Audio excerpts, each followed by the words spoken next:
പഞ്ചവൻകാട്ടിലേക്ക് പോയ അല്ലിക്ക് നമ്പിയെ കാണാൻ പറ്റൂ ചെറിയമ്മേ? അല്ലി പഞ്ചവൻകാടിന്റെ അതിർത്തിയിൽ കാൽ തൊട്ട നിമിഷം തന്നെ അവൾക്കൊരു വലിയ തടസ്സം നേരിട്ടു. വിടർന്ന പത്തിയുള്ള ഒരു വലിയ സർപ്പം. അല്പം ഭയന്നെങ്കിലും അവൾ അതിനെ മറികടന്നുകൊണ്ട് കാടിന്റെ ഉള്ളറകളിലേക്കുള്ള യാത്ര തുടർന്നു. എന്നാൽ ഇതേ സമയം കാർവേണി അല്ലിയുടെ സഹോദരനോട് ശിവപ്രതിഷ്ഠയ്ക്ക് മുന്നിൽ കണ്ട ഓരോ കാര്യങ്ങളും വിവരിച്ചുകൊണ്ട് അല്ലി അപകടത്തിലേക്കാണ് പോകുന്നതെന്ന് അറിയിച്ചു. കാർവേണി പറഞ്ഞു കഴിഞ്ഞതും ക്ഷണനേരം വൈകാതെ പഞ്ചവൻകാടിന്റെ ദിക്ക് ലക്ഷ്യമാക്കിക്കൊണ്ട് അവൻ അവളെ തേടി യാത്ര തിരിച്ചു. പക്ഷെ ഇതേ സമയം അല്ലി കാട്ടിലെ ഓരോ വസ്തുവിലും മനുഷ്യ സാന്നിധ്യം തിരിച്ചറിഞ്ഞുകൊണ്ട് മുന്നിലേക്ക് നടക്കുകയായിരുന്നു. അതെല്ലാം നമ്പിയുടേതാകുമെന്നുള്ള വിശ്വാസത്തിൽ. എന്നാൽ യാത്രാമധ്യേ അവളുടെ കാലിലെ ചെറുവിരൽ വളർച്ചയെത്താത്ത ഒരു കള്ളിമുൾ ചെടിയിൽ പെട്ടെന്ന് തടഞ്ഞു നിന്നു.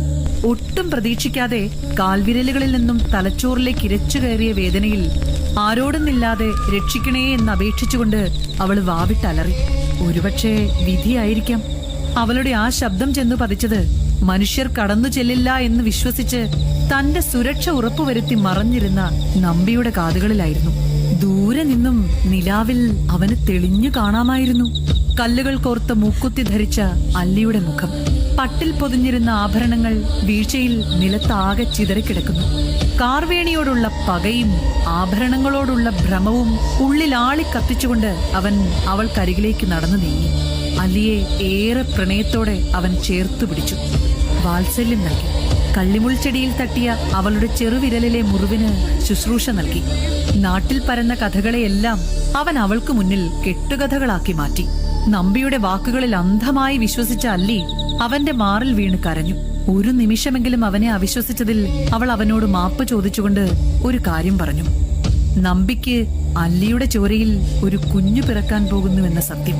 ഏറെ സന്തോഷത്തോടെ അവന്റെ മാറിൽ തലചായ്ച്ചു കിടന്നാണ് അല്ലി അത് പറഞ്ഞതെങ്കിലും നമ്പിക്കതൊരു ശുഭവാർത്തയായിരുന്നില്ല. പ്രണയത്തിന്റെ പൊയ്മുഖം അല്ലിക്ക് മുന്നിൽ കാണിച്ചുകൊണ്ട് അവൾക്കവൻ തന്റെ നെഞ്ചിലെ ചൂട് മതിയാവോളം നൽകി. ശേഷം അവളെ നിദ്രയുടെ ലോകത്തേക്ക് യാത്രയച്ചു. ഒരിക്കലും തിരിച്ചു വരാൻ കഴിയാത്ത മറ്റൊരു ലോകത്തേക്ക്. അല്ലിയായി മിഴികൾ മൂടിയ പെൺശരീരം എങ്ങനെ മരണത്തിന്റെ മുഖമായ നീലിയായെന്നറിയാൻ നിങ്ങൾക്ക് ആകാംക്ഷയുണ്ടാവും.